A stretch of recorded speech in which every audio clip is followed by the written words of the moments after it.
Welcome back to ஆட்சி பெரிதினும் பெரிதுகள். இது தமிழக கல்லூரிகளுக்கு இடையேயான பெரும் விவாதம். வாழ்க்கை ஓர் பந்தயம் என்கிற கருத்தியல் குறித்து மதுரை அமெரிக்கன் கல்லூரி மாணவர்களும் சென்னை விவேகானந்தா கல்லூரி மாணவர்களும் விவாதித்துக் கொண்டிருக்கிறார்கள். இன்றைய தேதியில் இது விவாதிக்கப்பட வேண்டிய விஷயம். விவாதம் தொடர்கிறது. மனிதம் அப்படிங்கறத பத்தி இருக்கக்கூடிய புத்தகங்கள் எல்லாமே, அது வாழ்க்கை முதல் கங்கை வரை எதுவா வேணா இருக்கலாம், எல்லா புத்தகங்கள்லயுமே மனிதன் அப்படிங்கிறவன் எப்படி வரான் அப்படின்னா ஒரு போராட்டம், ஒரு போட்டி, ஒரு அழுகை, ஒரு துன்பம், அதுக்கப்புறமா ஒரு தன்னம்பிக்கை, அதுக்கப்புறமா ஒரு எழுச்சி, அதுலயும் ஒரு போட்டி.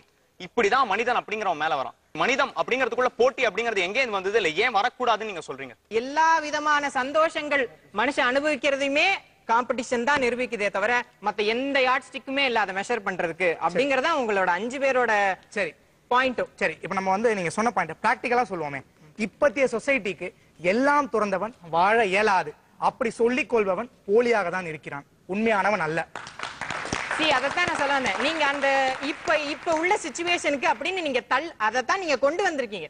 இந்த காம்படிஷன்ங்கிற ஒரு கான்செப்டை வச்சுதான் அந்த எக்ஸிஸ்டிங் ஃபேர் சிச்சுவேஷனை அன்ஃபேர் அண்ட் காம்ப்ளிகேட்டடா ஆக்கி வச்சிருக்கீங்க, காம்ப்ளெக்ஸ் ஆக்கி வச்சிருக்கீங்க. அதுக்கப்புறம் நான் ஃபைட் போடுறேன் அப்படிங்கிறீங்க எல்லாத்துக்கும். சரி, காம்படிஷன்ங்கிறது வந்து ஒரு லா கிடையாது சார். அதை யாரும் எழுதி இததான் நீ ஃபாலோ பண்ணணும்னு சொல்லல. 20வது செஞ்சுரியில பிறந்த எனக்கு என் ரத்தத்திலே ஊறி இருக்கு காம்படிஷன்றது. நீங்க அதான் அதை மொத்தமா பரவியாச்சு. அந்த கிருமிங்கிறது மொத்தமா பரவிருச்சு. அதை வெளியிலேயே உங்களால எடுக்க முடியல. அதனாலதான் உங்க அம்மா தோக்குறாங்க, நீ தோக்குற, உன் பையன் ஜெயிப்பா, நீ தோப்ப. இப்படியே மாத்தி மாத்தி விளையாடிக்கிட்டே வருவீங்க. ஆளாளுக்கு டெய்லி விளையாட வேண்டியது, டெய்லி தோக்க வேண்டியது. இதேதான். சரி சரி சரி, அதான் அந்த போராட்டம் தான், சேலஞ்ச் தான். சேலஞ்ச், கம்பீட்டன்ஸ், ஹேட்ரட்னஸ், இதேதான் உங்களுக்குள்ள இருக்கு. அதை விட்டுட்டே நீங்க வெளியில வர மாட்டேங்கிறீங்க. நீங்க பாக்கணும் சார், எத்தனையோ சிவிலைசேஷன் அழிஞ்சிருக்கு. இதே மாதிரி போட்டி போட்டு தான் அன்னைக்கு அசோகர் எல்லாத்தையும் கொண்டுட்டு அதுக்கப்புறம் என்ன பண்றதுன்னு தெரியாம இருந்தாரு. அதுக்கப்புறம் தான் அவருக்கு தெரிஞ்சு இத்தனை போட்டி இத்தனை பேரை கொண்டோமே, அது ஒரு இது இல்ல, அந்த போட்டி வந்து ஹெல்தியானது இல்ல. ஹெல்தி காம்படிஷன் அது ஹெல்தி இல்ல, அது அட்மோஸ்ட் அன்ஹெல்தி காம்படிஷன். இந்த வாதத்தை ரொம்ப நல்லா கொண்டு போனீங்க, வாழ்த்துக்கள். இப்ப பேனலிஸ்ட் இந்த கருத்து பரிமாற்றங்களை பார்க்கும்போது எனக்கு ரொம்ப யோசிக்க ஆரம்பிச்சிட்டேன். நான் வந்து வரும்போது சில கருத்துக்களோட வந்தேன் நான். ஆனால் இவங்க சொல்ல போக ஆரம்பிச்ச முன்னாடி பார்த்தோன்னா எனக்கு தெளிவு நிறைய கிடைச்சிது. முதல்ல பார்த்தீங்கன்னா அரசு வேலை, பப்ளிக் செக்டர் அதெல்லாம் இருக்கும். அதெல்லாம் பார்த்தீங்கன்னா வந்து number of years based promotion. 3 வருஷம் இருந்தீங்கன்னா டெப்டி இன்ஜினியர், 5 வருஷம் இருந்தீங்கன்னா சீனியர் இன்ஜினியர் இருந்துச்சு. ஆனால் வந்து இந்த கார்பரேட்ஸ் என்ன பண்ணுச்சு, யாரு திறமையா பண்ணுவா, யார் அதிக நேரம் பண்ணுவா, யார் அவுட்புட் அதிகமாக கொடுப்பாங்க அப்படிங்கும்போது என்னாச்சு, போட்டி மனப்பான்மை உருவாச்சு. அப்போ எல்லாம் ஓட ஆரம்பிச்சாங்க. ஓட ஆரம்பிச்சதுல வந்து முதல்ல வந்து நான் தோத்து போயிட்டேன்னு. நான் வந்து ஓட்டத்தை நிறுத்தினா தான் நான் தோத்து போறேன். நான் ஓடிக்கிட்டே இருக்கிறேன். Still I am in the race.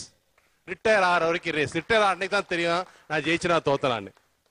சுருக்கமா சொல்ல போனா ஒரு குதிரைக்கு முன்னால வந்து கேரட் கட்டின மாதிரி நானும் ஓடுறேன். இந்த கேரட்டை சாப்பிடவே முடியல, வேகமா ஓடுறேன், கேரட் வேகமா முன்னால ஓடிட்டு இருக்கு. சோ இந்த போட்டியில தான் நம்ம மாட்டிக்கிட்டோம். Thank you sir. இப்ப நீங்க 2 பேர்ட்டையுமே உங்க கேள்விகளை கேட்கலாம். நான் முதல்ல வந்து ஸ்ரீராம்கிட்ட கேட்கிறேன். நான் அவர் சொன்னார் போட்டி மனப்பான்மையில் தான் 1991க்கு பிறகு இந்தியா முன்னேறியதுன்னு. நம்ம போட்டியை போடல ஆக்சுவலி, அதுதான் உண்மை. மற்ற நாடுகள் நம்மை ஒரு சந்தையாகவும் கூலி, அதாவது சீப் லேபர், நிறைய ஒர்க் ஃபோர்ஸ் இருக்கு, நம்ம பண்ண வேண்டியது குப்பை வேலைகள்லாம் கொடுக்கலாங்கிறதுக்காகத்தான் செஞ்சாங்களே ஒழிய நம்ம போட்டி போட்டு சாதிச்சு ஜெயிச்சதும் பண்ணல. நம்ம இப்ப நீங்க சொல்லுங்க, இது வந்து உண்மையா நம்ம போட்டி போட்டு ஜெயிச்சோமா இல்ல நம்ம மீது திணிக்கப்பட்டதா? அது நம்ம மீது திணிக்கப்பட்டது அப்படிங்கறது உண்மையா இருந்தாலும் அது நம்ம மக்களுக்கு ஒரு டிரைவிங் போர்ஸா இருந்து இப்ப நம்மள அது போட்டி போட வச்சிருக்கு.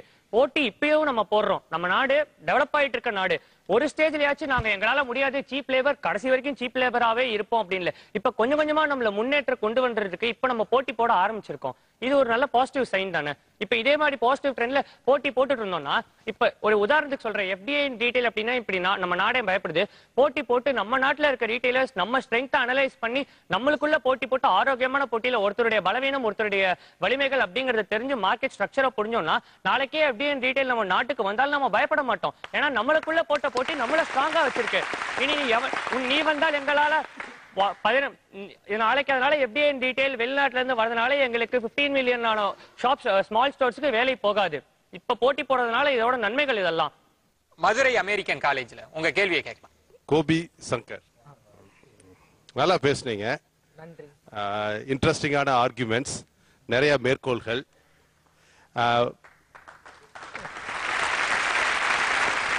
உங்க டீமே வந்து தனித்தன்மை ரொம்ப பேசுனீங்க. எப்படி தனித்தன்மை முன்னேற்றத்தை உண்டாக்கும்? அதுதான் உங்களுக்கு கேள்வி. தனித்தன்மை என்பது நான் இங்கு குறிப்பிடுவது அவர்களுக்கு தானாக இருக்கும் பொழுது கிடைக்கக்கூடிய தெளிவு. அந்த தெளிவு இருப்பதனால் அவர்களுக்கு கிடைக்கக்கூடிய லட்சியம். யார்கிட்ட தெளிவு இருக்கோ அவங்க கிட்ட தான் கரெக்டான லட்சியம் கிடைக்குது.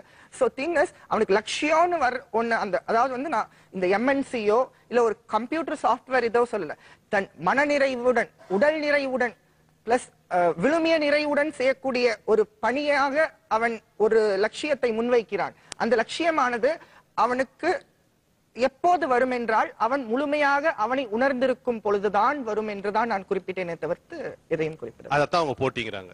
இல்லை, லட்சியம் அவனுடன் நீங்க என்னத்த லட்சியம்ங்கிற வார்த்தை, இது வந்து மேட்டர் ஆஃப் டெர்மினாலஜி. நீங்க எதை லட்சியம்னு சொன்னீங்களோ அதத்தான் அவங்க வந்து போட்டிங்கிறாங்க. Okay, thank you sir. அபிலாஷ், அவங்களோட ஆர்குமெண்ட்ல என்ன பிரச்சனை அப்படின்னா, முதல்ல வந்து மனிதனும் தோணுனதுல இருந்தே வந்து எப்போ வந்து பரிவர்த்தனை ஆரம்பிக்குதோ அங்கதான் வந்து வளர்ச்சி உருவாகுது. சமூக ரீதியா பொருளாதார ரீதியா எங்க பரிவர்த்தனை ஆரம்பிக்குமோ அப்போ வந்து மிகப்பெரிய வளர்ச்சி உருவாகுது. ரெண்டாவது இந்த அறிவு சார்ந்த பரிவர்த்தனை. இன்னைக்கு வந்து நம்ம வந்து ஒரு தகவல் தொழில்நுட்ப உலகத்தை வாழ்ந்துட்டு இருக்கோம். ஏகப்பட்ட தகவலை நீங்க வந்து பகிர்ந்துகிட்டே இருக்கீங்க. தகவல் கொடுக்கறதுலயும் தகவலை பரிவர்த்தனை செய்யறதுலையும் யாருக்கு இந்த தயக்கம் கிடையாது. அப்போ வந்து பெரிய வளர்ச்சி ஏற்படுது. இதுல போட்டி இருக்கா அப்படின்னு ஒரு சின்ன சந்தேகம் எனக்கு இருக்கு. பரிவர்த்தனை பகிர்ந்து கொள்ளுது, இது மூலமா தான் வந்து வரலாற்று ரீதியா மனிதர்கள் வளர்ந்துருக்காங்களே தவிர போட்டியால வளர்ந்துக்கிறாங்களா? பரிவர்த்தனை, அறிவு பரிவர்த்தனை மூலமா போட்டி அப்படிங்கிறது அது எப்படி? எல்லாருமே தனக்கு தெரிஞ்சதை மத்தவனுக்கு சொல்லி கொடுத்துறது இல்ல.